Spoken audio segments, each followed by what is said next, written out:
Welcome to the Explainer. Today, we're going to decode the invisible rules that govern almost every promise you make. Yeah, we're talking about the theory of contracts.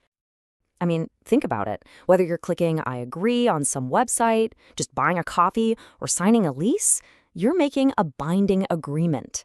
And honestly, most of the time, you probably don't even realize you're wading right into the world of contract law. So, today, we're going to pull back the curtain on this super old theory that gives all those promises their legal teeth. And what's wild is that it's surprisingly simple, but man, is it powerful.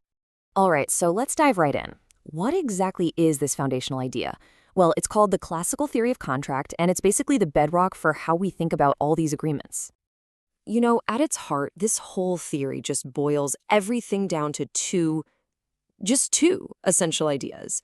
And if you get these two ideas, you've pretty much got the key to understanding why some promises stick, legally speaking, and why others just don't.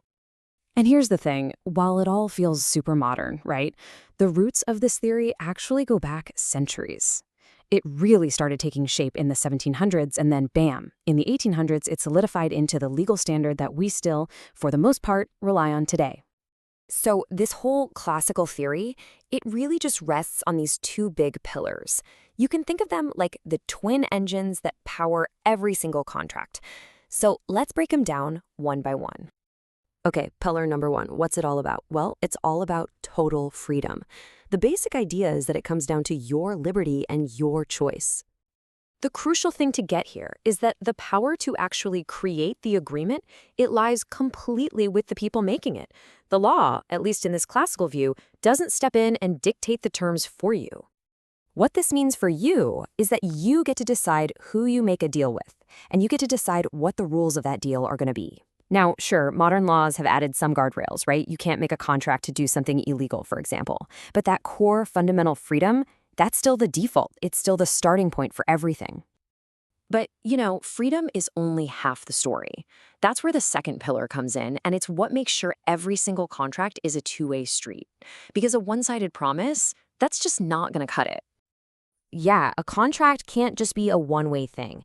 For an agreement to actually be legally binding, there has to be a mutual trade, a real give and take between everyone involved. And this is what really shows the huge difference between a contract and, say, a gift. A gift is a one-way street, right? It's something for nothing. But a contract absolutely requires an exchange. Like if I promise to give you my car for free, well, that's me being nice. It's a gift. But if I promise you my car for $100, that's a contract. You've probably heard this phrase before. The legal world has a famous Latin term for this exact idea, quid pro quo. It literally means something for something, and it perfectly captures what this second pillar is all about. In this exchange, it can be pretty much anything. Goods for money, services for other goods, you name it. But, and this is a really important point, classically speaking, the law doesn't care if the deal is fair. Seriously, selling a mansion for $1 is still a totally valid exchange in the eyes of the law. The value doesn't have to be equal. An exchange just has to exist.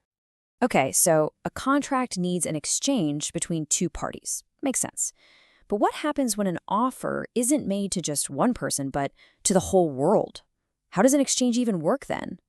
Well, this brings us to a really fascinating special case called a unilateral contract.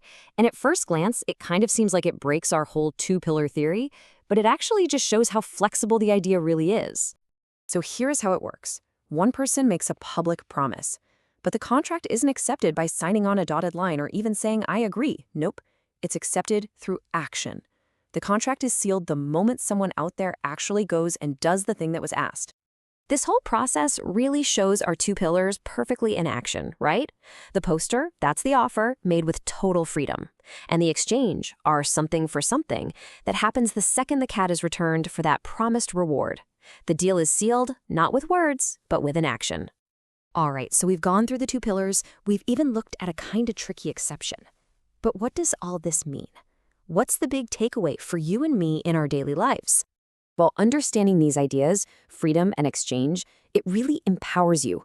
It lets you see the simple but powerful logic that's running behind the scenes of countless interactions, from your job contract to your Amazon purchases. It's like getting a peek at the hidden rulebook for our entire economic world. But while this classical theory is the foundation, it does leave us with a pretty big modern question, doesn't it? In this age of algorithms and just endless terms and conditions that nobody reads, when you click I agree, how much freedom are you really exercising? It's something to think about for sure the next time you make a deal.